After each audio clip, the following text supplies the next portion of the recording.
Why don't we get started? I usually get started slowly just because it's the only way I know. And I'd like to say good morning, good afternoon, good evening to you, depending on where you're located.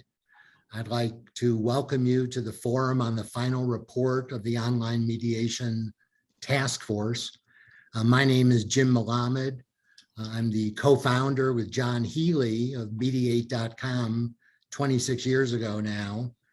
Currently the board chair of Mediate.com and also coordinator for the task force effort. I want to first introduce Colin Rule, Mediate.com's CEO, and Claire Fowler, Mediate.com's senior vice president, although she has no gray hair whatsoever, I want to clarify, as our all-powerful facilitators today. And Colin and Claire, why don't you go ahead and review the Zoom protocols we'll be going by. Well, good morning, everyone. Delighted to be here with all of you. I'm sure we've all had some Zoom experience at this point, so please do not hesitate to use the chat environment. If you have any comments or questions, we're going to be saving the chat and archiving it. As Jim mentioned, we're also recording the session, so we'll make the chat available and the recording. Some of the most valuable items often come from the chat. But we will, this is a packed agenda today. So what we're going to try and do is keep everybody muted. And if you can put your comments in the chat, when we get to the Q&A, Claire and I may surface and ask one or two of you to unmute and share some of your thoughts by voice. But if you can stay muted if you're not speaking, that would be great, just because we have so many people on the call. Claire, what did I leave out? Yeah, just as there is some background noise, we're going to have to be a little bit tough and mute everyone. Also, I'm going to try very hard to keep us on track, which is going to be impossible because we have such incredible presenters and conversations happening today. So I know that I'm going to get swept up in them and want to continue the conversation, but I'm going to try very hard. So I have my timer going on my phone, trying to keep us on track. Also, we wanted to try something a little different, hopefully fun, today for seeing where everyone is from. So I'm about to throw this in the chat and I'll do it again in a couple of minutes as we have more people joining. But thanks to Donna, we've been playing with Jamboards lately. And so I'm going to give everybody a link. And as soon as you click on it, it will look like this. We have one for the US, and then the next frame is globally. And what I'd like you to do is just click on the pen and then just draw a little X where you're from, so that at the end of this, we get to see, we get to have a pretty fun visual representation of where everyone is joining us from. Okay, so I'm going to throw that link in the chat now. And that's it from me. So Jim, back to you, I believe. Good. And so I'm not sure if people heard, but Claire is kind of the primary timekeeper. She'll probably occasionally be saying one more minute or something like that. And while Colin was hesitant and thought that as excellent facilitators, we should be able to manage time and move on with just very effective facilitative comments and questions, I do want everyone to know that if necessary, we have the chime, which is analogous to playing somebody off at the Emmy Awards. So hopefully we won't have too many chimes. So today's a big day for me, at least symbolically. It literally represents for me the rebirth of mediation in the new online context that isn't going away. And I think back to March 2020 when the pandemic first hurt, and it took about a week. But then there came a point where I kind of slapped my forehead and said, do you realize that all mediation and all mediation training on planet Earth are now taking place online only? And that was just, I had never experienced such a paradigm shift. And being at that moment CEO of Mediate.com, there was an interesting question, well, what do we do about that? And just to underscore how profound the changes have been, if some of you will read through the detail of the report, There was a survey recently done at the end of June, I believe, by NADN, the National Academy of Distinguished Neutrals, who surveyed their members, and their members, primarily civil, commercial, big bucks, mediation, many of them lawyers, were asked, to the extent they were scheduling for 2022, how many of their cases were they scheduling online and how many in person? And the answer among this group was 86% online. This was looking forward to 2022 back in June. And I'm going to suggest to you, I don't think the data would have changed. I looked at the mediate.com calendar of events 2 years ago for the month of September, and I compared it to our listing of events this September. Two interesting things. Number one, the number of events listed had tripled. And for the current listing, every single one was an online training, and most of them also recorded for later viewing. Okay, this is a big change when you think that 2 years ago, all of the training was brick and mortar, face-to-face. So with such profound paradigm shifts, I started to think, what should Mediate do and who could help lead us in this effort? And there was really just one person whose stature and skills came to my mind as the perfect person to lead the task force effort, and this is Woody Mostyn.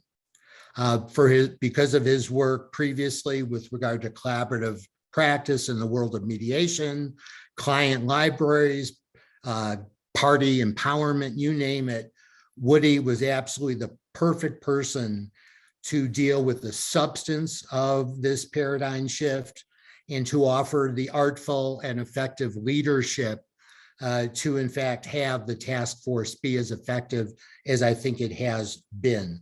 And so Woody, an eternal thank you to you for being a friend, for being a colleague, for being so damn good at what you do. And I know you wanted to offer a few words also. Jim, thank you so much. I haven't been on a Zoom with 7 pages in some time. And as you spend your time in the next couple hours, you might just look through the various people who are there, and everyone here is part of history. And what I'd like to do is kind of put this into perspective, because every 20 years, there seems to be a major milestone. And so I want to go through the 2 major milestones, one in 1975 and one in 1999, and then put that into context for the work that we all are doing.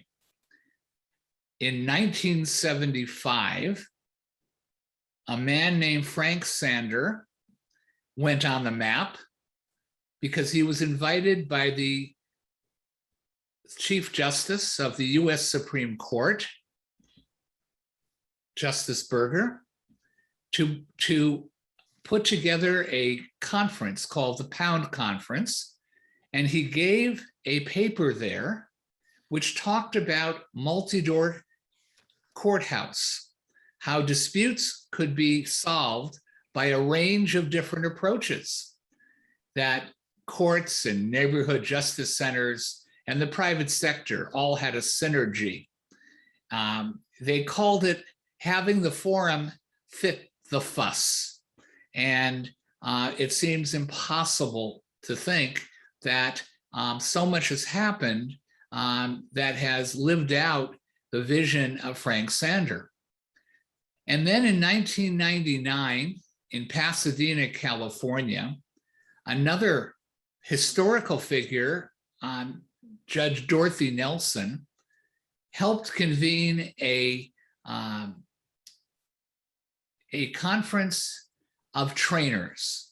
And among those present are some of the biggest names still in the field: Jay Folberg, Peter Salem, Leela Love, Josh Stolberg, Randy Lowry, Robert Bush, Lisa Parkinson from England, and John Wayne from Australia.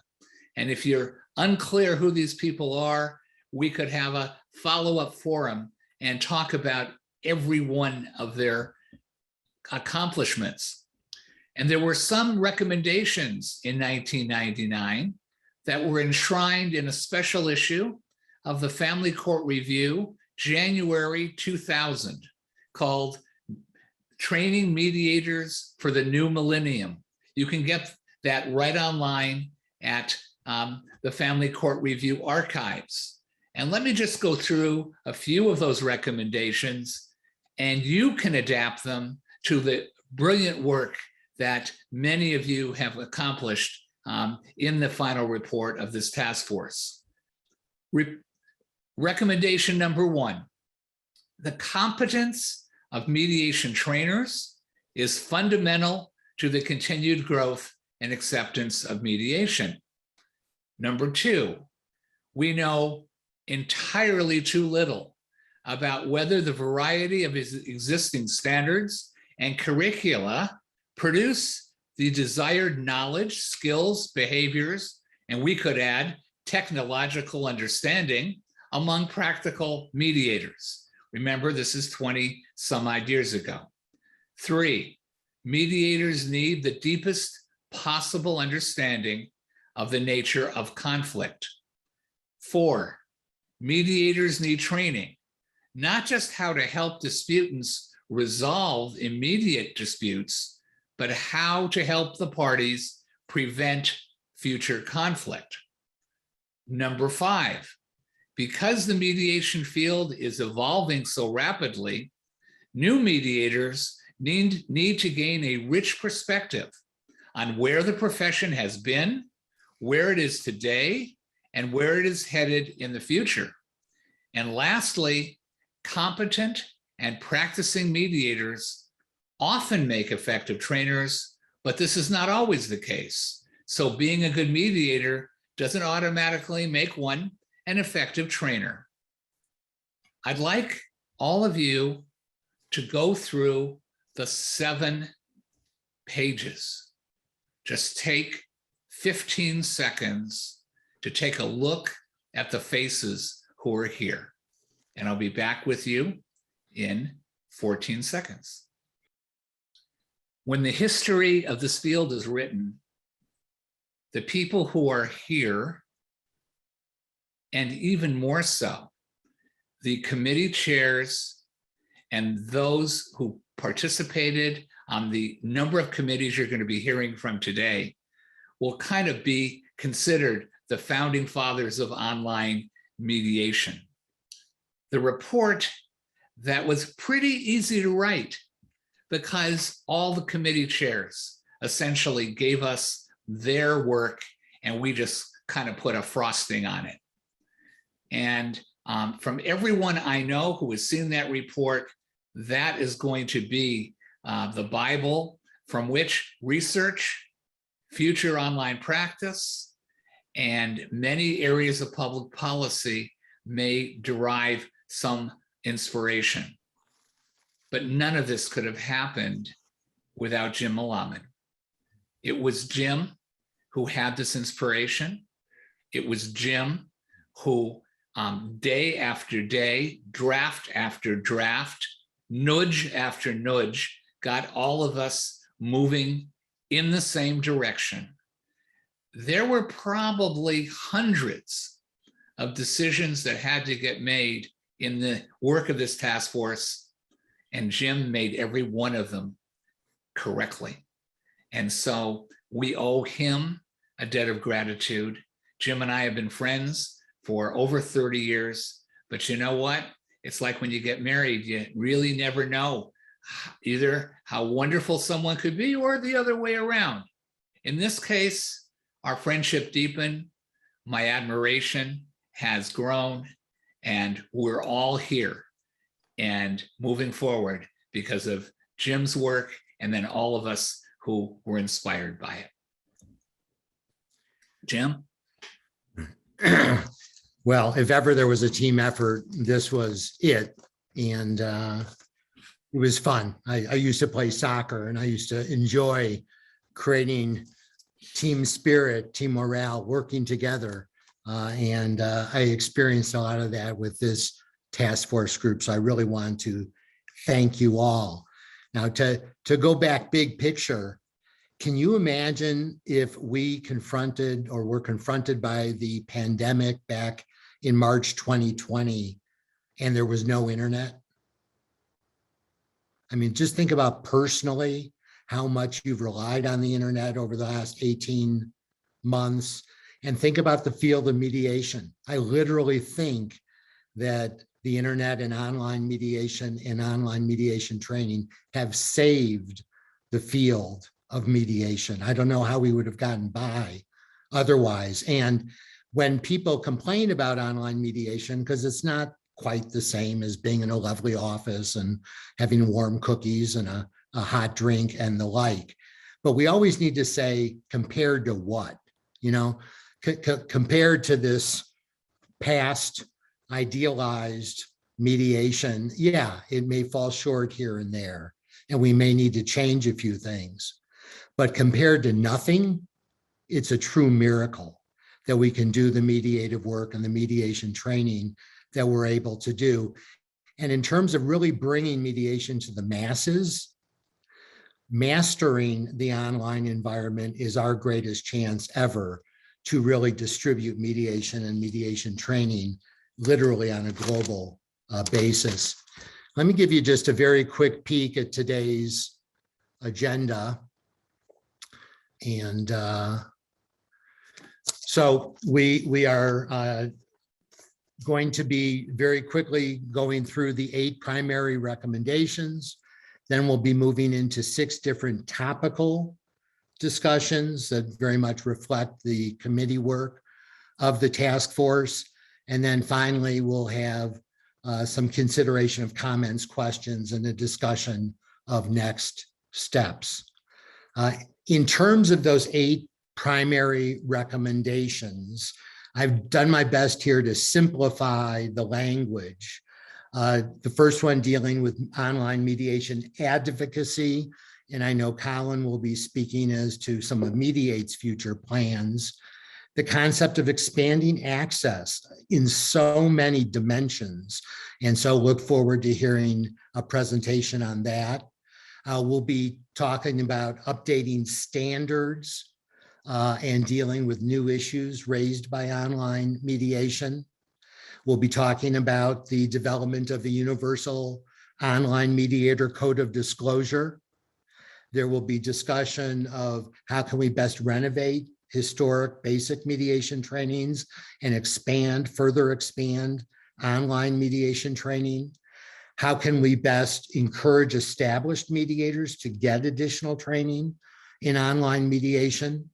How can we expand mentorship and clinical, experiential, and apprenticeship opportunities? There's a whole new world of opportunity for training now when everybody's online. And we'll hear amazing presentations on those opportunities. And then finally, and this is one that just warms my heart, is the recognition of how very green online mediation and online mediation training are. None of us have needed to get on an airplane or in a car or pay for a hotel room or do any of those old world things to take part in this global conversation. This conversation would not have been possible 2 or 3 years ago, but technology has caught up. We are in a new age, and it is absolutely a gift to the world of mediation that we now have such great ability to communicate in a variety of ways. Final comment, John Healy and I were involved in this way back when, and I remember when he first showed me email and text characters, and I said, wow. And then he showed me one day a picture painting itself in, and I said, wow. And of course, the porn industry immediately took off there. Fortunately, also worked out all the commercial issues. Then there was a day where he said, listen, to this. And suddenly the computer was a radio station, if you will. And then finally, look at this, watch this video. And back in the day, it was halting, it wouldn't always work, etc. But now, remarkably, not only have we learned how to use the different technologies, both synchronous and asynchronous, but with the pandemic, there's been a mass training event where our marketplace, our clients, our parties, our participants have also become not only able to, but accustomed to, and oftentimes even more skilled than us in using these technologies. So just want to suggest what a game-changing moment this is. And at this point, I think we are ready to get into the topical discussions. And the first one we're going to have has to do with global growth. And the question for me is, how can we best utilize online mediation and online mediation training to grow mediation in places where it has not historically yet taken root? And I think I'm throwing it to you, Tara. You'll probably want to unmute. And I know Bruce will be joining you as well. Thank you all. Thank you, Jim. Thank you for the privilege and the opportunity to be here today. I'm Tara Olapalli, and I'm here with Bruce Edwards to share with you the learnings of our committee on the global mediation development process. And to support the growth of mediation movement on a global level, our committee sought to understand mediation and its growth in 4 countries, in Argentina, India, Nigeria, and Russia. And we had an amazing committee with Ken Cloak, Alberto Elisavetsky from Argentina, Obi Firinde Morenike from Nigeria, and Lara Tram giving us the perspective from Russia. I offer the perspective from India. A couple of the questions that we sought to explore were: how was mediation introduced into these countries, the challenges that they faced, how they overcame those challenges, the factors that supported the growth of mediation in these countries, and of course, where we see mediation headed in each of our countries. And I just want to share with all of you 3 points that came out of our study. One is that there is a global awakening to mediation. Each of these 4 countries strongly established a real and meaningful mediation process that have been established in their jurisdictions. These are young mediation movements, but there is the hope that, one, these movements will address the woes of their formal justice system, especially backlogs, which are an issue, a huge issue in most of these countries. And second is to spur innovation in the law and justice space. Traditionally a space for the black and white thinkers, mediation offers the space for creativity and innovation. And I love the way Lara shared how in Russia, bringing in young mediators as dispute resolution professionals provided the opportunity for the whole space to be seen in new light as the change of the old guard and bringing in of the fresh blood. The second point that we want to raise from a global scale is the need for legislation, and the legislation bringing in credibility to the process. Argentina, for example, was able to share that when they introduced legislation where there was mandatory mediation in some provinces in the early 2010s, there was a huge push in mediation. There is hope with the Singapore Convention. India and Nigeria are signatories to the Singapore Convention and are putting in systems in place for domestic legislation to give mediation the same status as arbitration or a court award. In fact, in India, over the past month, our law minister has made the announcement that in the winter session, Parliament will pass a mediation bill. Now, this is going to be a huge push for mediation in these jurisdictions as laws are being created to bring mediation up to speed with arbitration and litigation. And the third point that I want to raise is the impact of COVID on the practice of mediation in each of these countries.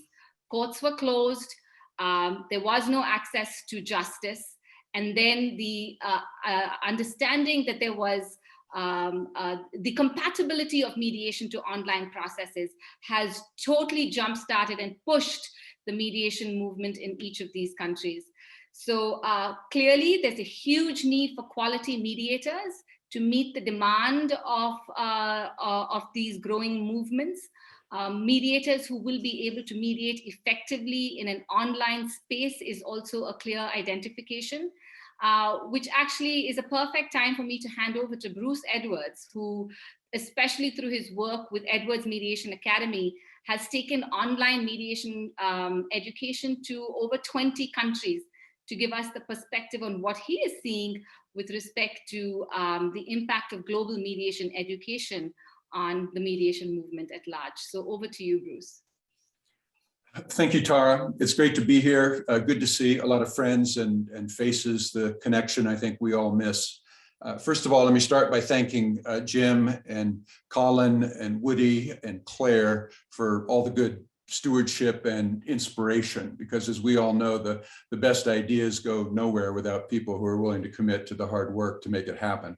And thank you, Tara, for all the good work on our committee, because you're the glue that kind of helped it keep together, and ultimately the work product really has your fingerprints all over it. So thank you.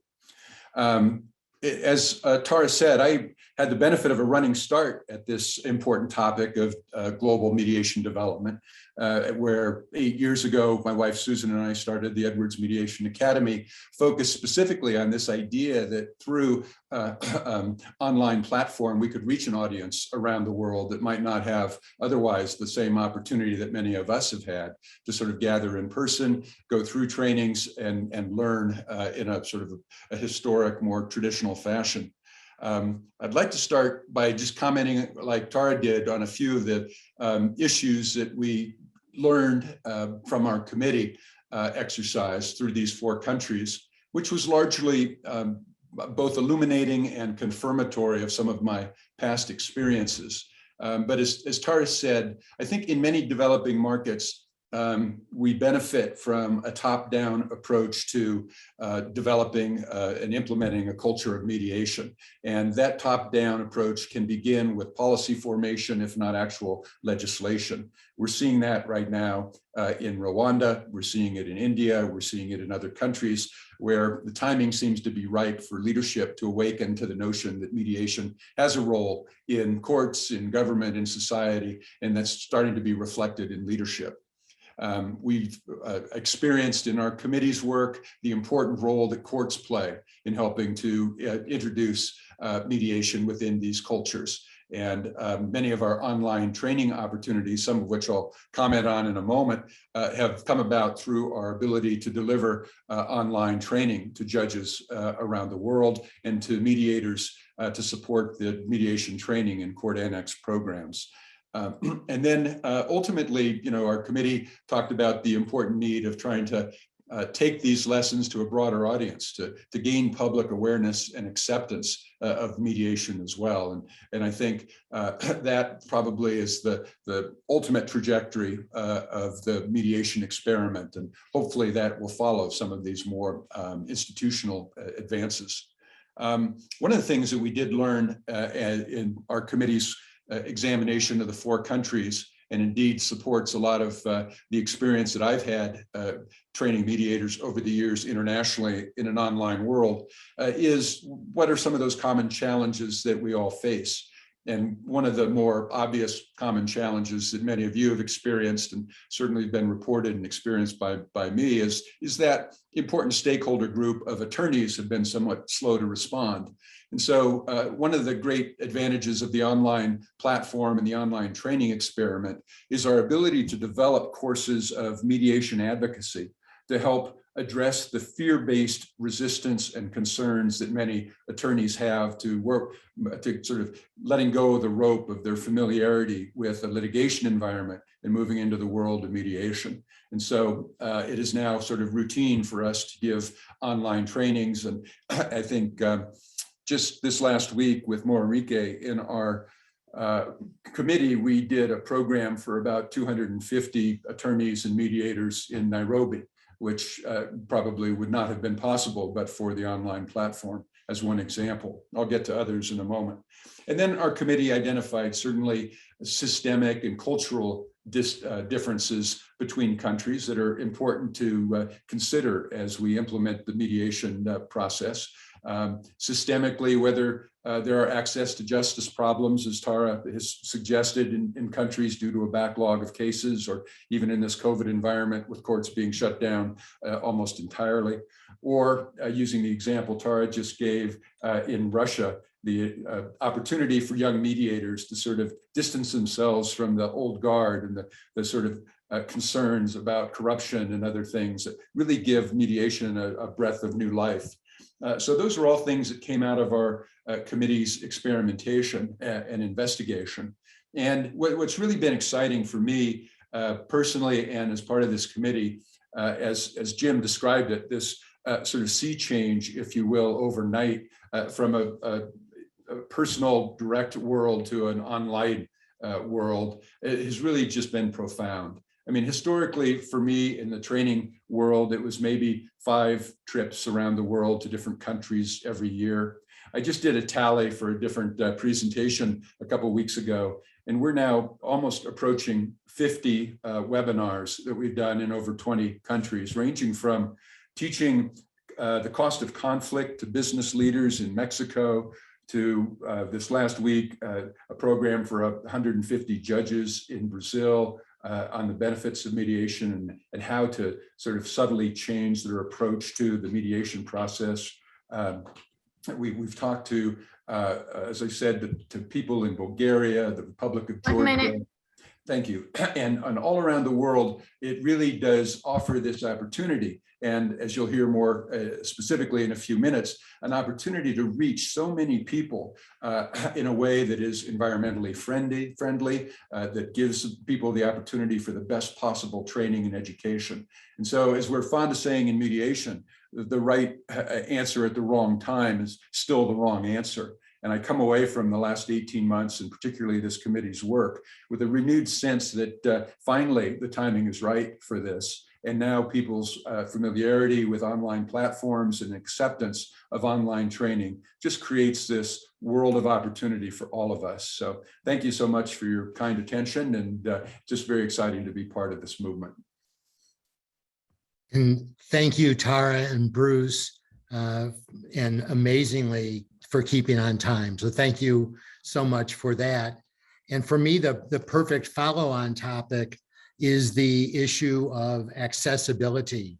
And so just in a moment, Donna, I'm going to be throwing it to you. You may want to unmute yourself. And so whether we're talking about disability or diversity or public involvement, involving the young, involving the old, I think we're finding new opportunities in the online environment, whether it's mediation services or training, to have there not only be access, but convenient access, affordable access, live or recorded, you name it. And at this point, it's pretty much that you can be anywhere on the world with a decent Wi-Fi connection and get the best training from the best people in the world, and integrate that with your home environment. And in fact, we can more effectively grow mediation than ever before. So Donna, you're next on the issue of access, and I'll let you introduce your other crew members. Great, thank you so much. My name is Donna Silverberg. I'm located in the Upper Hood River Valley of Oregon. Really happy to be here with all of you, so many of you. I'm going to be joined by Colin Rule and Claire Fowler on this particular issue. And I'm so glad I am, because when it comes to expanding accessibility, I think they're the two who have the brain power for this. And so what I want to do is just say a little bit more, expand on what Jim just said, and even what Tara and Bruce were just saying about the global connections that are possible here. I just wanted to say, I mean, I was a latecomer to the game of online mediation and mediation training. I do large group mediation, public policy mediation. I train that at a couple of universities. I work with special education administrators and educators. I see Janine there, and all of these did not seem to be areas that not doing things face-to-face was going to be appropriate or successful. When the pandemic came, my universities called and said, now will you teach online? And quickly figured out that this not only was kind of fun to do, but was really important to do. And at the start of the pandemic, the folks up in Canada were doing a good deal of research on public engagement in the public forum. And what they were finding was that there were new people participating in their public settings. They were participating in civil, civic areas, civic forums that had never participated before. And when they did the research to find out who they were and what they were doing, they found that they asked some questions that I'm just so grateful for all of us that they did. They found that introverts were participating who had never done so before. That people of color, people with disabilities, people who felt uncomfortable in the public forum could come to the public forum here online and participate in a way that they never had and always had wanted to. So we had been assuming that there was this whole group out there that did not want to participate. And in fact, they did. My personal experience doing some work right now, working with the Oregon Department of Environmental Quality, right? Yay for introverts, exactly. And I'm finding in this particular setting, it's an environment where there's the potential for toxic chemicals in a community. It's an environmental justice situation. So lots of people with lower income, people of color, people of diverse backgrounds. And what I'm seeing in the meetings that we're having, and we have a core team, and that core team looks different from any other core team that I have convened over the last 20 plus years as a public policy mediator. I have not only people of color and people with disabilities, but I have young parents who are participating every time we have a meeting from 6 to 8 o'clock once a month to find out what's going on with this project. And they can sit and they can say, hey, I just want to remind everyone why this is important to me. And they do this and overcomes their 5-year-old. And then they can say at some point, hey, I got to go. I got to put the kid to bed. These are things, this is a level of access that we have never had for people to participate in the things that matter and impact their lives at very deep core levels. We never had the capacity to see their kids like that, and especially right before bedtime, right? So it's a safe space for engaging. I also want to say that people who are in quarantine, they're not quarantined from online mediation. They're not quarantined from online training. So there are all sorts of reasons, including the capacity to have translation, because that's the other thing in my work that we have seen, is that we're able to have translators, and we don't even really know they're there, but we can have a whole different set of communities that are participating in public policy and public policy mediations, and training as well. The other thing I want to say, the final thing I want to say before I pass it to Colin and Claire is, seeing Janine there reminds me that we were doing training. We've been doing a lot of training in Southern California for people who do facilitate and mediate special education cases. And one of the things that we were curious whether we were going to continue training, and they called right away and they said, do you know anything about how to do this stuff online? And so we were experimenting together, and they weren't sure how this was going to work. It's state mandated that they do these mediations and facilitations. And actually they were finding the same thing, that for a variety of different people who need to engage in these types of cases, that there is a spectrum of tools that are online and available that meets the spectrum of needs of people with different disabilities. And it can be very, very effective. So that's all I want to say for now. I want to say thank you so much. And thank you to the task force. At the end, there was I made an impassioned pitch for really addressing this straight up, and I thank you for listening to that and for all of you listening to me today. And yes, closed captioning is excellent. Thank you so much.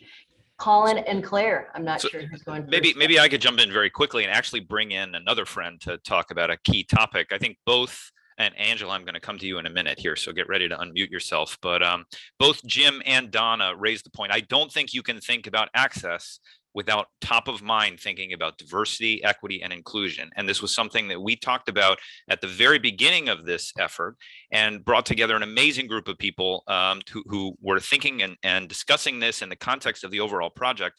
I think we very quickly realized this is a much bigger topic than just another base to touch in terms of thinking about how technology is transforming mediation training.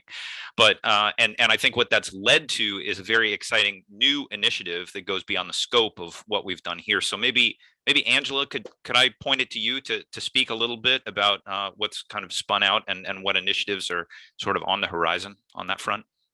Oh, for sure. Thank you.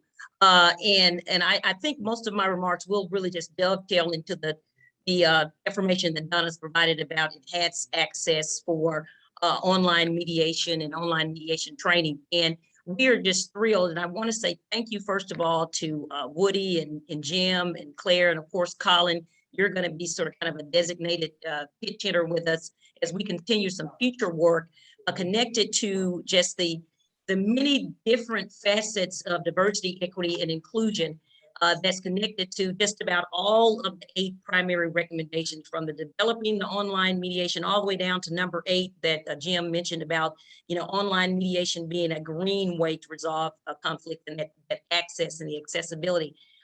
There's just so much to all of the diversity and equity issues that we are now working as a continuing committee, and I'm working along with Marvin Johnson. We have committee members Leah Wing and DG Mong, who many of you all know from the National Association for Community Mediation, and we have Kendra Ogunchina, who is also working with us, and we're hoping to really delve deep. We found ourselves, as we approached this work, we jumped in with both feet, and we soon found ourselves knee deep in all of the various diversity and equity issues that were being unearthed by all of the great work that all of the subcommittees were doing. And we were like, we really want to do justice to this and give ample time and effort and consideration to it. So we're hoping to develop a series of diversity and equity workshops and also various presentations that will be a part of the ADR curriculum and diversity and equity certificate that is connected to Marvin Johnson's Center for Alternative Dispute Resolution that's located in Greenbelt, Maryland. So we're excited to bring some in-depth discussion, work, and training and expertise to these diversity, equity, and inclusion topics to all of you that have joined us today, and to other people around the world that want to know more about this and how we truly can reach people where they are in their diverse communities with their diverse levels of comprehension and interest in our field. So we're really excited to do this future work, and we're just excited that mediate.com and Colin, you're going to be supporting us, and we thank the executive committee for their support of those future efforts. Thank you so much, Angela. And I want to thank everyone, DG and Leah and Kendra and Marvin, for their great work on this. I think many of us who've been in the field, I've been in the field for 30 years. Many of the people on this call have been in the field for a lot longer than that. And we've been in many discussions through ACR and through SPIDER and through different organizations. How can we make our field look more like America? Can we have diversity that represents all of the different groups that we have in the country and indeed around the world? And I think, again, even looking at the faces on this call, with all of the great work that's being done, we have not made enough progress. And I think Marvin has talked about, he's got a drawer full of documents that have been created from all of these efforts over the years, trying to improve this problem. And the fact is, unfortunately, our field, in my opinion, still is too stale, pale, and male.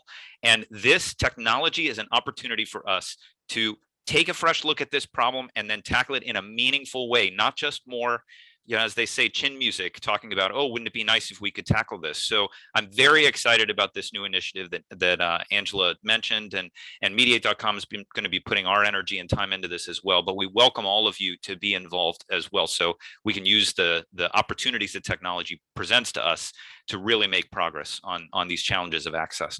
And the last thing I'll say before I hand it over to Claire, I know Leah Wing is on the call, who has done an incredible job in the online dispute resolution field, thinking through the core ethical principles and standards that undergird our work at ICODER, which is the International Council for Online Dispute Resolution. And one of our top principle, top ethical standard is access. And in talking through access at ICODER and bringing that into this effort as well, I realize we often think too narrowly about access in terms of, is the process discoverable? Is the process understandable? Is it too expensive? There are many different kinds of access barriers. And one of the things that my good friend Dave Larson from Mitchell Hamlin has talked about is we need to think about access barriers to differently abled people. And that's something that often is a footnote or a minor concern when we put together these programs. But technology, as Donna said, can really open the door in an exciting way. I mean, I was just chatting a few minutes ago in the chat with Susie Afutu from Ghana. Again, it's just an amazing thing to think about the opportunities that are presented by this technology to bring people in from around the world and from different communities. I think Richard Susskind has talked about how 50% of the people in the world don't have meaningful access to fast and fair redress. If technology can enable us to reach more of those people, then that means not only can we deliver more value, but we can bring more people into the process, and they can teach us about ways that these tools can better meet their needs. So I think access is one of the greatest things that technology can bring in terms of an opportunity, and I think this report is a watershed in expanding our thinking about that moving forward. So Claire, let me hand it to you. All right, I will go very fast before I have to yell at myself. Very fast story. I was able to work with a youth conference, and it was incredible. If any of you are able to go back and watch some of the videos from the youth conference, it was incredible. We had people signed up that represented 50 different countries around the world. And as they began speaking, I heard a pretty common thread. And we had one woman who is in the top 8 most influential young people named by Time. We had somebody else who was the head of communication at Mediators Beyond Borders. Like, these are like the cream of the crop. These are the leaders of tomorrow kind of young people, right? The people that you just want to spend time with, and you know that you're going to learn so much from. And they all said, we just can't get in. We can't break through. And so we have started to establish our own core group of young mediators, but we really would like to be a little bit more connected with people who might have more experience in other areas, 10 to 20 years in front of us. And so they all said, we have been reaching out and saying, please mentor us. And everybody that we reach out to says, oh no, confidentiality, we can't.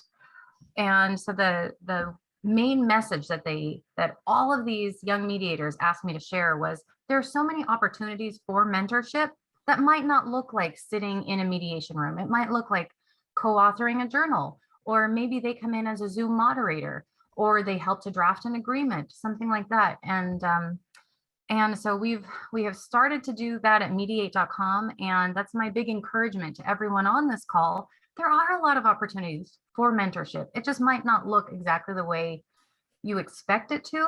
And the other big thing that I've learned, just an example here in the last 10 seconds, when somebody said, hey, live transcription is now available, you should try it, is how much I have learned from all of the young people that we have brought in as mentors. It's been ridiculous. I thought, oh, let me share with you all of my vast buckets of knowledge. And then I realized, well, dang it, I'm learning twice as much as I ever could possibly share. So that's yes, I realize I'm over time. So that's my one bit of advice is, please reach out, because wow, there are some amazing new mediators that have entered the field. Okay, off to you, Jim. Good. Thank you so much. And it's of course not just theoretic access, it's convenient and affordable access. And I want to highlight those practicalities. And of course, courts and agencies are now dealing directly with this.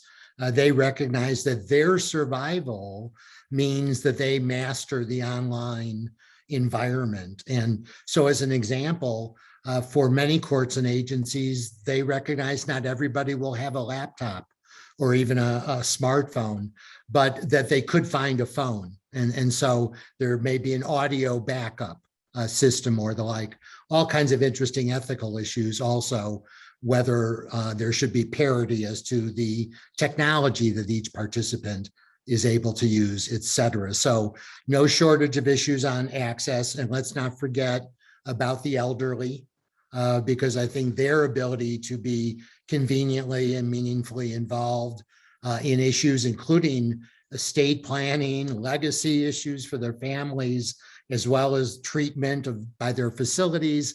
There's a whole new generation of involvement of the elderly, as well as the young, for example.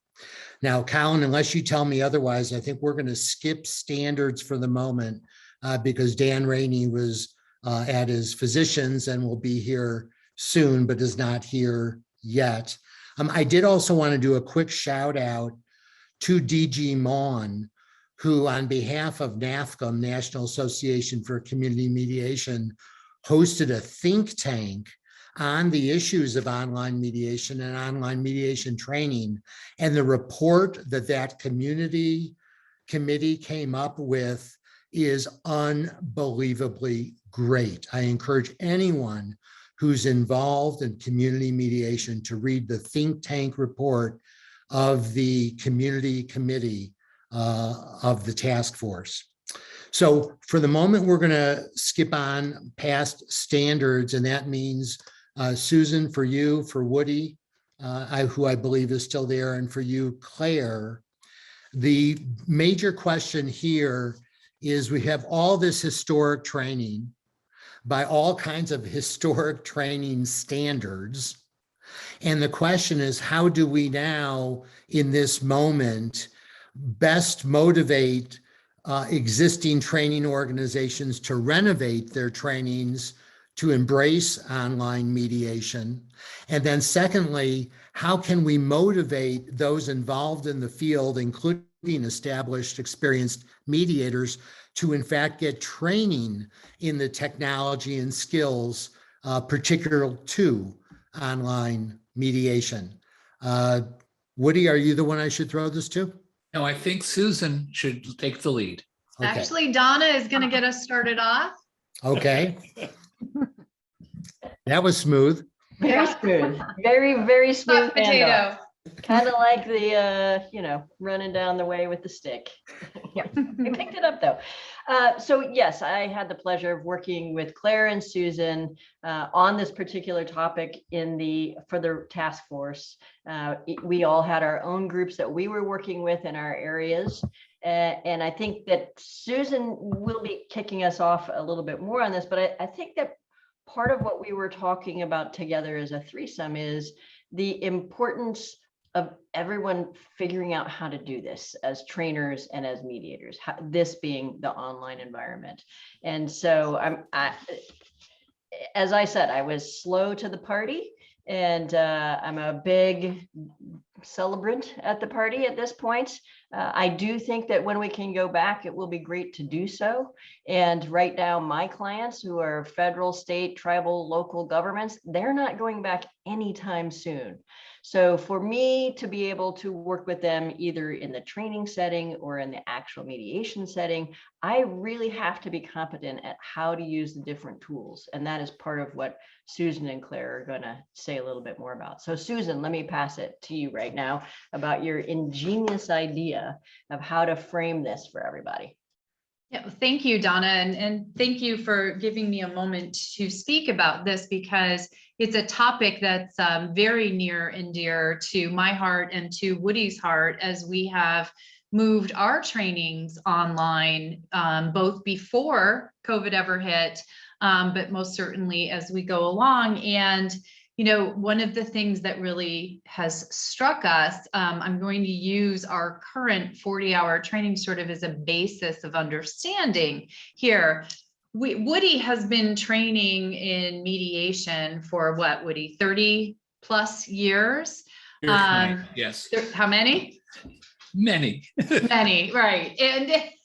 And 2 years ago, we started training together online. And my only experience, I come at this very differently than what Donna was saying, as an in-person trainer, I've never trained in person. My training experience is 100% online because I was training people how to mediate online. So it made sense to be training them to do that online. But as Woody and I have converged both the 40-hour training and then my online training expertise, what we've really found is that it's not a matter, well, much like as you shifted from mediating in person to mediating online, it's not simply a matter of doing what you did in a room and doing it then in an online setting. It really calls for an entire breakdown of the process and a restructuring and a rebuilding from the ground up. Because although the content in some ways may be the same, the delivery is very different. And both the participants' experience and the trainer's experience requires that we come at that in a variety of different ways. And some of the things that I can say out of our experience, and we have now, I think we're in the middle right now. I know some of our trainees are actually here. We are in the middle of a 40-hour training, and this training has literally been broken down to its core and built up day by day into a new structure. And some of those things that we've had to look at are the timing of not only the training itself, are we doing it earlier in the morning? Because we may have participants who are coming in from Australia and India and from around the world, which is a wonderful thing to have happen, but we can't have them at 2 o'clock in the morning participating. Breaking it down into smaller chunks. A 40-hour training that was 8 hours a day was far too long. And so we've had to actually take all of that what we did in that in person and spread it out over a longer period of time. And we've engaged a lot more technology and variety, which I know, Claire, you're going to be telling us some more about. Mm-hmm. Thank you. I can jump in with that. Okay. So I threw my thoughts in the chat there. And yes, to play off of what Susan said, the main thing that we have all seen over the last couple of years is that in order to strengthen trainings and to keep them relevant, the main thing that we need to add is variety. And we saw the need for this in a few different areas. So first, obviously, demographics. And what we are seeing is that we need to expand our understanding of demographics in terms of, do we have voices that are represented in the training that will represent a variety of participants in terms of ethnicity, race, sexual orientation, age, gender, because when people are coming to a training, if they don't see somebody that represents them, and not just visually, but more than that, if they can, where they can connect with it and say, yes, that is how I want to mediate. That is how I want my voice to come across. And if people don't see that when they initially join a mediation training, then we see that often the excitement kind of fizzles out. And so for mediation trainings to be relevant for people, what we need to do is increase the variety. So increase variety in demographics, but more than that, increase the variety in styles. And for too long, we've been teaching the exact same mediation style, right? I'm hearing the same thing at mediation trainings now that I heard 20 years ago. But we have access now to Ho'oponopono, right? The Hawaiian version of mediation, to Russian version of mediation, to all of these amazing traditions for communication.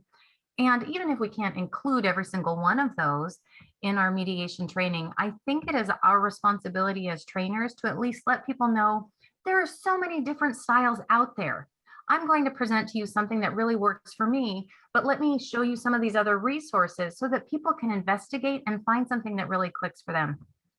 And then the final piece with variety, which is what Donna was talking about, is, let's face it, our audiences are asking us to speak richer, but shorter, right? They want us to, we can't just sit in front of a microphone now for 8 hours and expect people to pay attention. Instead, we really need to be doing these little 3-minute sound bites that Jim is trying to hold us to, where we spend time saying, gosh, I need to do a little bit of homework here and figure out what are my key points, and then distill my training to those key bullet points. Instead of thinking I have all this time in the world to add on to them, but bring it down to the key points and then present those in a variety of formats. For instance, I'm seeing a lot of mediators that are on TikTok, not just LinkedIn and Twitter, but they are sharing the mediation gospel across a variety of platforms, which means that we are now reaching a much wider audience. So variety, demographics, platforms, and styles. That's what we need to bring into our trainings. All right, back to you, Donna. Thanks so much. And I think in terms of the variety from the, restructuring from the ground up, the variety that Claire is talking about, we also need to think about engagements in a different way, that people can fade out very quickly and, start petting their dogs and, attending to this, that, and the other thing. And we really need to figure out the ways that we can engage people regularly in different ways that look and feel like actual mediation work. I want to just put a call out to everybody. If you have not yet looked at that report, there are tools and techniques, a ton of them that we put in there that can enhance your engagement of your parties and your participants in your training. So from the Jamboard that we've been experiencing here, and you can see some of the pros and cons of Jamboard. Every time I look, it's like, who erased the X's? I know they were covered on there, but it's easy to make some mistakes. That's why it's good to try it in training so people can find out ways that they can communicate to their participants how to use this particular tool and help other mediators do that. I think as mediators, we really do need to rethink how do we engage folks in our conversations, both in our trainings and in the mediations that they're doing, whether it's use of breakout rooms, whether it's the use of polls, or really thinking about, going back, as Susan said, going back and thinking about, all right, if part of the thing we're trying to do here is teach, and we're trying to engage, then maybe we should be teaching using that old circle that we found from education of the, do our participants, do they prefer to do things? Do they prefer to see things? Do they prefer to read? Do they prefer to discuss? And design our trainings at that ground up with that level of engagement involved, as well as the way we design our training. So it's been a pleasure to work with you, ladies. Thank you again. And I wish all of you the best of luck as you are restructuring your trainings. And again, do look at the report for those tricks and tools and things that you can do. I guess the one thing I did forget to mention is the timing of simulations is different online. And so really thinking that through and how to help people have good, successful simulation experiences in the online training is important, because they will be doing this work online in many, many settings. Thank you all so much. And thank you guys so very much. One big issue, of course, also is how to motivate experienced people to now take online mediation trainings. Will people take them if they're not required to? For example, kind of an interesting question for some of the organizations in the field. Speaking of extension and engagement, there probably is no area that is more ripe for development in my mind than experiential clinical opportunities online and mentoring online. We don't have to physically get together now. We can have a relationship with a program, with a mentor, wherever on planet Earth. And so, Tricia and Michael, I'd like to throw it to you for some of your thoughts with regard to experiential training online as well as mentoring. Thank you, Jim. I'm Tricia Jones. I have the pleasure of being able to teach at Temple University in Philadelphia, but I'm sitting here, having had also the pleasure of watching all the symposium when they came out, I'm just catching my breath at the amount of wisdom that we have shared with one another just in the last hour. And this sense that what we are about in terms of remaking not only our practice of mediation as well as other dispute resolution processes, but our understanding of the learning that we can help other people do is really pretty amazing. So, one of the things that I'd like to do is to definitely thank Jim and Woody and, Colin and Claire for everything that you've done to make this entire project happen. Also want to give a shout out to the members of the Experiential Training Committee and to the Mentorship and Apprenticeship Committee. And Michael's going to share some of their work with you in just a little bit. This is a tough challenge to put this into 5 minutes, and especially without a PowerPoint, right? But wanted to say that when we got together, folks like Tim Hedin and Doug Frankel and Mary Hansen and Dan Koss and, folks who have worked with this for so long, one of the things we recognized was that we were all sharing 3 loves in our life. The first was education. We're all educators and have been educators for so long and in so many different contexts. The second was obviously as dispute resolution professionals, as conflict managers. And the third was as scholars and researchers interested in generating new information and new knowledge. And so when we looked back and said, what our subcommittee gets to do is to look at what do we know about the process of experiential learning and training? How do we understand that may change given this advent of online training in mediation, conflict coaching, facilitation, et cetera? And what does that help us understand in terms of how to do this as well as we know how to do it? It also led us to reviewing, what do we know? What is out there? And kind of thinking about, what are some of the opportunities, but also still some of the challenges. So faced with this kind of range of things that, we could and did want to talk about, one of the things that we decided to concentrate on today, and that I'm the messenger for them in sharing this in this 5 minutes, is we'd like to send one message, huge message about how important it is for our field to be looking and engaging in research that helps us understand what are best practices in online training and experiential training and in the provision of these online mediation services. Woody started out today referring back to that really wonderful journal issue in the year 2000, kind of on the state of training and mediation. And what we have done and what we did as a committee is to look back and to say, what's happened since that journal issue? How much have we really contributed in terms of knowing, what are best practices? How much do we know what is effective and for whom and why? And then able to translate that in a way that we not only build better programs, we train better mediators, but we also were able to then think in a really sensitive way about how do we disseminate that to other contexts.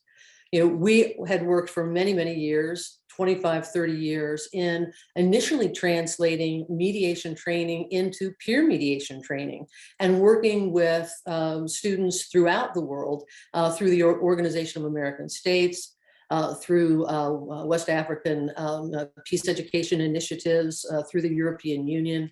And we were facing the same kinds of questions and the same kinds of opportunities. So what we would like to recommend on top of all of the wisdom that has already been shared is we'd like to advocate that we have the professional associations and the higher education institutions in our field come together with the rest of practitioners and trainers and have a conversation, a serious conversation that we frankly haven't had in the last 20 years, to say, what's a research agenda that would be absolutely essential, that would contribute knowledge, that would be immediately useful as we do global expansion, as we think about learning across the lifespan, as we think about how do we really address those accessibility and diversity and inclusion needs for the range of learners that we're talking about. One of the things that would come out of that is an awareness of not only what makes really effective mediation online training for certain groups and in certain situations, but it would also underscore what makes an excellent online mediation trainer. And again, as Woody pointed out earlier, so wisely, a great mediator is not necessarily a great mediation trainer, and a great mediation trainer is not necessarily a great online mediation trainer. And helping to discover and to concretize those things is really important. One of the last things that we really wanted to advocate for is also thinking about learning as a lifelong and professional development lifelong opportunity. Apprenticeship and mentorship, again, almost no research that exists in our field that speaks to what can we say to someone else about what matters and what doesn't. That doesn't mean we don't know a lot. We do know a lot, but we are not serving our field in terms of how we can put forward research proven practices and share that with others, which is something that's critical in terms of getting buy-in from policymakers, from educators, from people who are opening up these opportunities, whether it be in schools or in terms of communities or in terms of the workplace.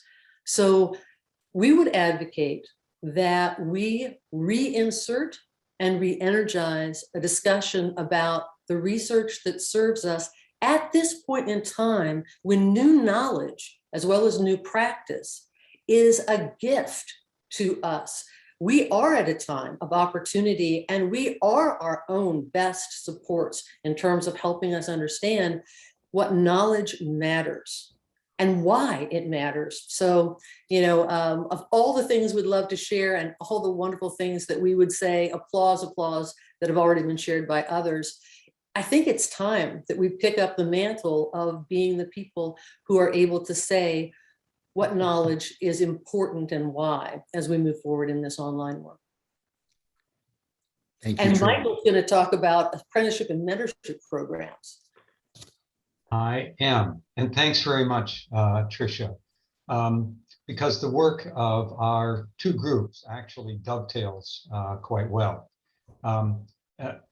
As with everyone, we would not be here but for the vision that Jim had. And I want to also acknowledge somebody that Jim has mentioned before, who's not here, John Healy.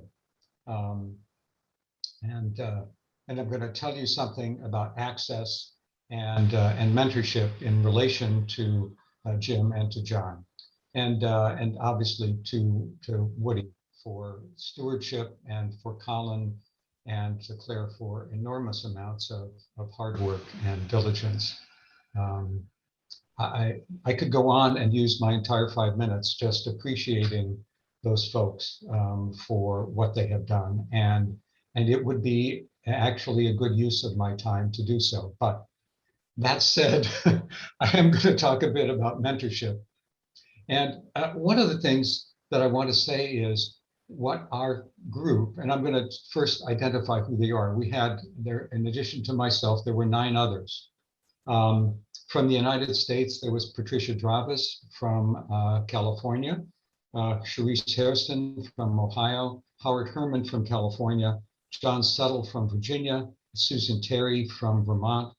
And then we had an international group, Vivian Fay from Ireland, Angela Herbeholtz from France, Chris Lahati from New Zealand, and Amanda Semenoff from Canada. We had an eclectic and diverse group, which was wonderful because it allowed us to explore a range of ideas about what mentoring is, as well as how it actually can be pulled together. So in terms of access, one thing I want to say before I get into the mentorship is that I had the opportunity and the privilege of creating and directing a graduate program in dispute resolution at Antioch University, starting in 1992. And thanks to John Healy, we were the first online program, graduate program in dispute resolution. Not purely online, we did face-to-face, but the majority of the work that we did was through IGC. I still have my IGC email address that Jim, actually, when he was the executive director of AFM, insisted that all board members have. I've had that since 1988. Right, Jim? I think it's that long. Yep. So all of that as prologue. One of the things that we did in our group is we made a basic assumption, and that is that mentorship is essential to learning and growth, not only at the earliest, in fact, we think of it as beginning at the very earliest contact that anyone has in their dispute resolution career, in their mediation career, and continuing onward until we stop mediating. It is a lifelong, as several people have said, it is a lifelong learning process. We narrowed our scope a bit.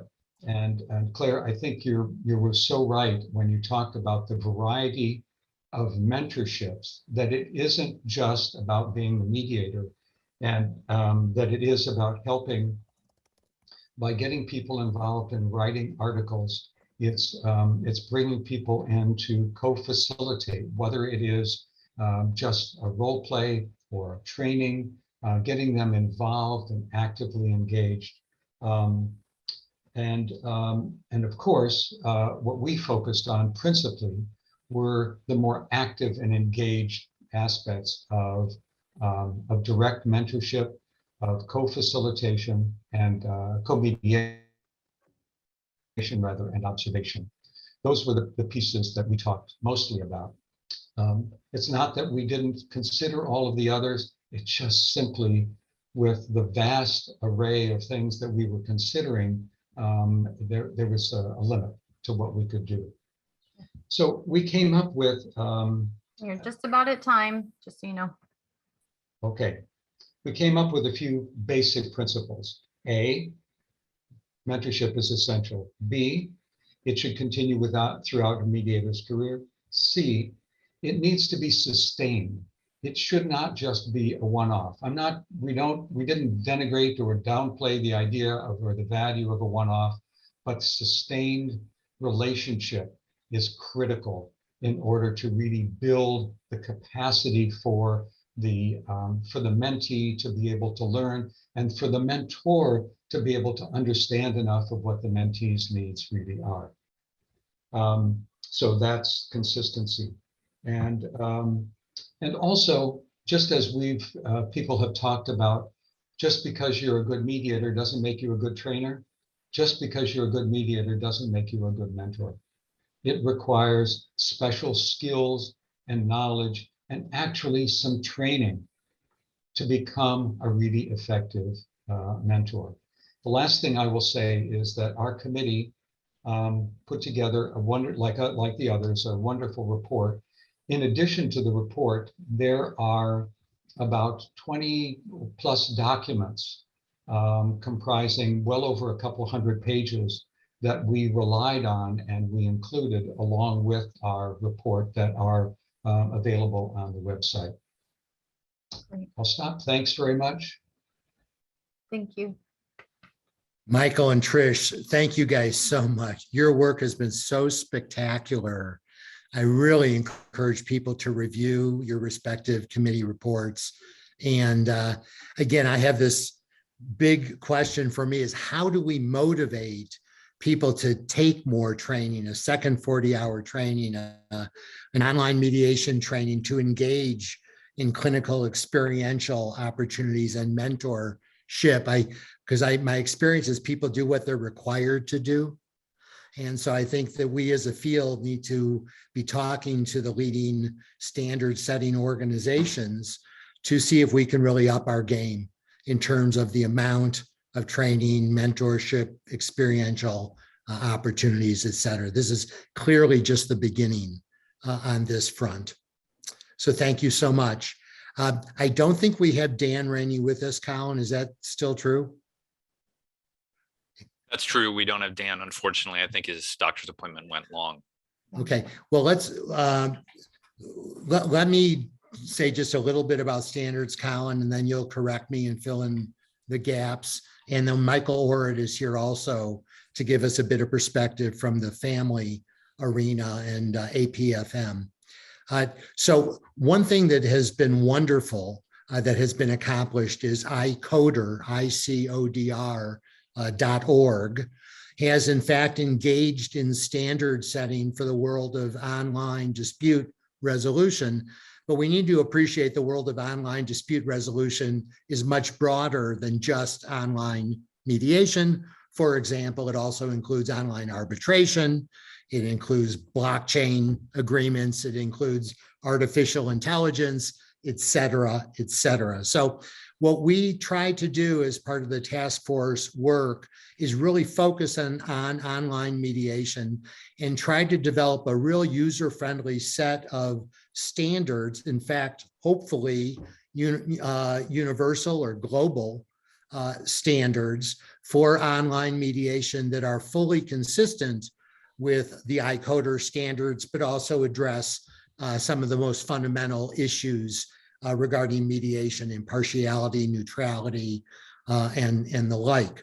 And the one thing, and in fact, mediate.com has adopted these standards. The board has adopted them starting January 1 of 2022.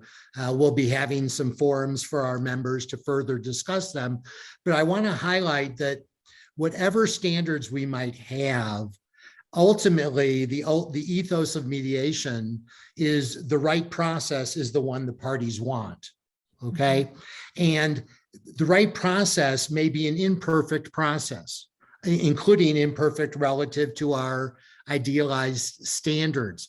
But what we want more than anything is accountability and responsibility. So for example, if the mediator is offering online mediation through platforms that are not fully secure, that's okay, but let's just be accountable about it and let the folks we're working with know the strengths and weaknesses of the different technologies that we might be working with. I think ultimately within 6 months to a year, it's going to be a whole lot easier for us to have confidence about fully secure conversations. I can promise you that technologies are being developed as we speak, but the ultimate ethos is let's be accountable for our process and have agreement with the folks that the process we've designed and shared is the one they want. So Colin, any more on that, or perhaps you No, could... I think you covered it well. I actually think we should go to Michael and hear sort of what his perspective is and the perspective of APFM. So Michael, can you unmute and share some of your thoughts? Sure. Thank you so much for having me today. Look, the third primary recommendation of the task force is that mediation organizations should update their standards to embrace evolving issues raised by online mediation. And that recommendation, I think, really is going to separate organizations that acknowledge and accept the reality that ADR and ODR are one and the same from those organizations that turn a blind eye from what we understand now has become this fundamental truth. So look, for APFM and for really all organizations, it's a tipping point. It's a tipping point for the field. Our organization is going to harness, really, I think, the permission that the task force has granted us to advance these changes to the practice standards that we all follow, or our organization is going to ignore it. I can speak for myself as president of APFM. My work begins on this Monday morning at the next APFM board meeting, where I fully intend to propose a three-part approach to updating APFM standards. And I'm going to urge the board to consider them and vote on them. I'm going to share in the chat an article that Jim Malamed wrote that also outlines these 3 points. First, let's update our standards by simply making surface level textual changes throughout our existing practice standards so that we are mentioning online mediation, right? Online mediation really needs to have a presence in our standards. Second, let's add to our standards several new practice standards, really that one, encourage mediators to accommodate participant preferences for how they're going to communicate online, and 2, a standard that encourages mediators to raise during mediation how online communications may best occur between parties after mediation is over. And then third, let's adopt iCoder's specific practice standards for online mediation that have also been recommended by the task force. These are 3 action steps that really all organizations, and we're the leaders of these organizations right here, you have the support you need in the recommendations of the task force to make the case to your organizations that this work be done. And gosh, what a tool. What a tool. Huge thanks to Jim, to Colin, Claire, Woody, and Susan. Such a pleasure working with you. Everyone involved. What a masterpiece of a report. Thank you so much, Michael. And I was going to make a joke that we're offering an advanced training and facilitating more than one mediation at a time. And that's only partially a joke. I know Woody, I think, had to leave us to go and lead his 40-hour training. And Colin is simultaneously hosting a book club while all this is going on. He'll be back momentarily, I know. So kind of a crazy world out here. I did want to mention, Colin, you can buttress me on this. Dan has been doing just amazing work on this uniform disclosure for online mediators, something that would not be particular to a single organization or a single country, but something that could really be adopted as a uniform set of disclosures for mediators mediating online. Colin, you put the link, I believe, in the chat. Yep, I'll post it again right now. For that. And so all of that is very much in process. IMI is quite involved with this also. I don't think it's at a point of being refined down to a package that can easily be adopted, but I think it will within 3 or 6 months. So please keep open and aware of that universal disclosure project. You also reminded me, Michael, that I found effectiveness in our field comes from networking with networks. And so what it has reminded me of is we really do need an outreach effort to each of the established standard setting nonprofits, both national as well as international, to really have a conversation to try to motivate them to fully embrace both online mediation and online mediation training. And unless there's objection, I was going to shift to our final topic, which is one of my favorites, and that is the greenness and appropriateness of online mediation and online mediation training. And we're really blessed to have John Sturrock with us, who has absolutely been the one to take the lead on this internationally. And John, if you're there, can you take over? I can, Jim. I hope you can all hear me. Yes. And having switched off my video, I hope I'm now discoverable somewhere on your screens now that I've switched myself back on. Greetings to everybody from Scotland. And thank you, Jim, and others for the opportunity to take part. Going quickly and straight to the point. I mean, it seems to me, and I'm sure there's really no argument about this, that the primary need in the world today is to reduce our carbon emissions radically. And that's unarguable. But whatever may be happening elsewhere, we face a profound global disaster. And well, no more need be said about that. I suppose the first question I have then is, what is mediation's role? And what is the role of mediators in trying to help to reduce carbon emissions more widely? So I suppose that the first response to that is that we mediators can and should reduce our carbon footprint as individual mediators. And if we can, encourage those with whom we work to do just the same. The second point actually is, I think this is to encourage our civil justice systems, wherever we are, in whatever jurisdiction, to achieve net zero. And the idea of building net zero carbon justice systems must be a worthy aspiration. So the second of these is really a policy issue. The first of these is the practical application, a practical implementation, what we can do as mediators. So, Jim, I was delighted to see that the task force report, I think in recommendation 8, refers specifically to this point, and the wording of the recommendation is this: the need to elevate the recognition, I can't read my writings, of online mediation as an environmentally sound, accessible, cost-effective, and a safe way to resolve disputes.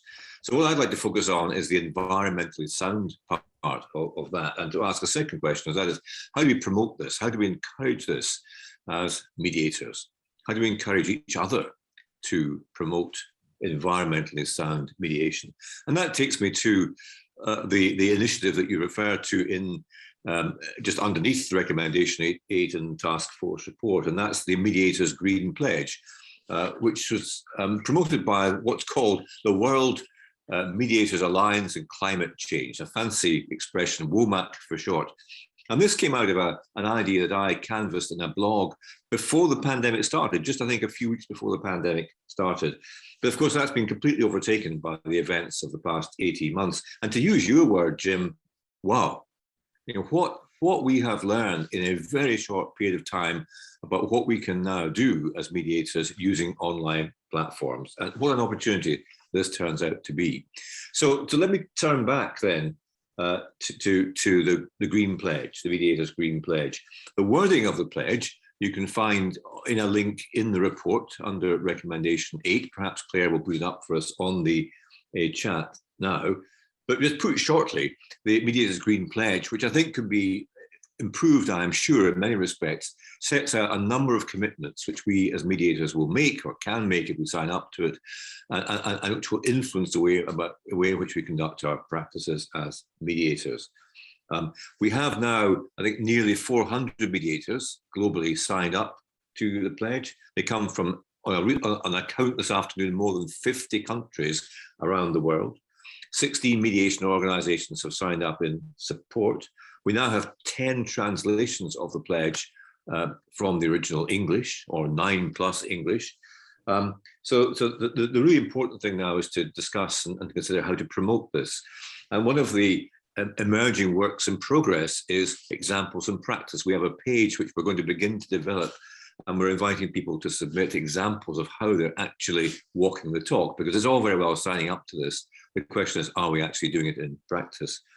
And we also have got an emerging corporate pledge, which is an invitation to corporations who may be our clients to say that they support the pledge, and indeed will support mediators who have signed up to and are signatories of the pledge. We're building towards 2 seminars on the 5th of November. And that's particular timing because on the 5th of November, it will be midway through COP26, which may be the most important international conference ever held in human history. And it's happening just 50 miles away from me in Glasgow, here in Scotland. And so we're going to write to all those who are signatories, all 369, I think, at the present, and invite you to contribute input to participate in these events. One will be run at in the morning, 7 a.m. UK time, one in the evening, 7 p.m. I think UK time. And so we try to involve people from around the world. So I come to my final question, in really quite a short contribution from me, because I'm very conscious, Jim and others, of time. My final question is this: given our making a commitment to a pledge like this, the implication is effectively saying no to conducting in-person mediation. And it's saying no to flying to conduct mediations, perhaps except in highly exceptional circumstances. And my question is, can we do this? A lot of us are under pressure now, I certainly am, to conduct mediations in person. Indeed, today, I have lost a very interesting and probably quite important mediation because I raised our company's commitment to mediating online. I said there are a number of reasons why we do this. I asked for a particular explanation as to why they wished to mediate in person, and that was all just too much for them, and they decided to go somewhere else. Now, it's easy for me. I can say, well, that's okay. This is hard stuff, and it's really hard for people who are starting out as mediators if we're inviting them to commit to a pledge like this. But the future of our planet arguably depends upon these kind of steps. And you know, we may think, well, these are very, very small things, but of course, every small step makes a difference. Everything we do, like the starfish which is thrown back into the sea, can make a difference in our global pursuit of addressing this very serious issue. So there we are. That's an introduction to the Green Pledge, the Mediators Green Pledge. I do hope that if you haven't yet signed it, we can increase from 400 is a great number, but there are many, many more mediators around the globe, probably 4,000 or more. So it would be great to reach 1,000 in time for COP26. And I would like to encourage you all to do so. I'm very happy to answer any questions, but Colin, I think you're going to pick it up now after that. No, John, you covered it. You covered it perfectly. So thank you so much for handling that. I think this is a crucial priority for all of us as global citizens. And I think you're playing an important lead within the field. So I know we're over time. Jim, do you want to kind of bring us home here? I'll bring us home. Unfortunately, we didn't get a chance to have the interactive at the level I think we were hoping for. And what that means is we need to do this again before long, as far as I can tell. I did share some choice online mediation quotes in the chat. And I also did share what I thought were some of the more compelling and challenging comments and questions that were submitted along with registrations. There are no shortage of questions and issues for us to resolve as we move forward, but I really do think we have a meaningful direction now. We've got a solid foundation to build upon. One of the greatest reasons for doing the task force work, I think, is that we don't have to do it again. It really was a nice consolidation of what exists today. We've got wonderful inter-organizational dialogue taking place with ICODER, with NAFCM, with IMI, with other organizations. And clearly, it is a new day in the world of mediation. I just want to share one other set of data, and then we can sign off. And that is, I've looked at 3 or 4 different surveys about how mediators anticipate practicing once the pandemic would pass and we would be back, if you will, to normal. And fairly consistently, we're finding at least 50%, sometimes a bit more, of mediators who have said, I'm going to continue exclusively online. Pretty interesting. We haven't done any age breakdown of this, but I'd love to see that. For example, younger mediators, how do they view this compared to more established older mediators? But pretty consistently, we're getting north of 50% saying that in the new future world post-pandemic, I anticipate I'm just going to continue with online mediation. And so one of my little pet points along the way has been, if somebody is committed to doing nothing but online mediation, and I do think the younger professionals will be making this commitment, perhaps even more than the older. For me, it makes no sense to say that this person who's going to be doing exclusively online mediation needs to be trained in person. It just doesn't make sense. And so minimally, I think the organizations need to do some soul searching here as to how we can best qualify, train, improve online mediation for people who have no interest in doing the brick and mortar. Second point, every case is an online case. Even if you have the ability and the luxury, the time and the wherewithal to get together face-to-face, you still want to do everything online as well as it can possibly be done. The marketplace now expects it. If you're not doing these accepted best practices online, you will lose business because the marketplace expects that you're going to not only master online delivery of services, but steadily improve them. And now here's the most compelling statistic I've seen of all. And this is from that NADN survey back at the end of June. They not only asked their members, their mediators, how many of you anticipate working online after the pandemic passes? They asked the clients of the members, do they prefer online mediation when the pandemic passes? Would they prefer to still do it online, or would they rather go back to the good old brick and mortar face-to-face?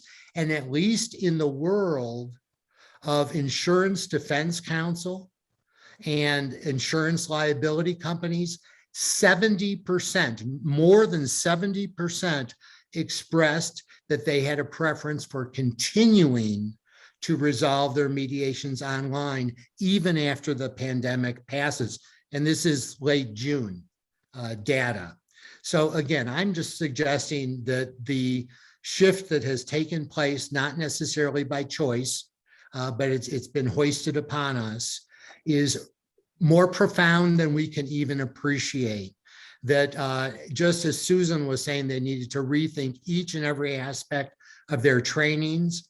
I think we need to rethink each and every aspect of our standards, of our training expectations. I think this is an opportunity for us to dramatically elevate what we expect from mediators in terms of the amount of their training. Having these base 40-hour training expectations are so de minimis. I think we should double or more that. We need to give credibility and validity to apprenticeship, mentorship, and clinical experiential opportunities. In some, we need to continue thinking about all of this and being willing to be bold and making the steps that truly will allow mediation to penetrate entire societies and the global way of being. Okay. The coolest thing about mediation, my closing note, is it ultimately for me boils down to respectful dialogue and a search for optimized solutions. And as we look at the divergences in our society, the polarity, as we look at climate change, as we look at cooperating for the future, this recipe of respectful dialogue and a search for optimized solutions is the exact formula that we need going forward. And we really need to own this now, not just in terms of our little professional practices, but we need to own this in terms of influencing the world. This is our time, folks. And I hope you join me in that effort. Thank you very much. Talking about how bringing mediation into the 21st century and online, how we do that. Ooh, are we gone? No. No, We're okay.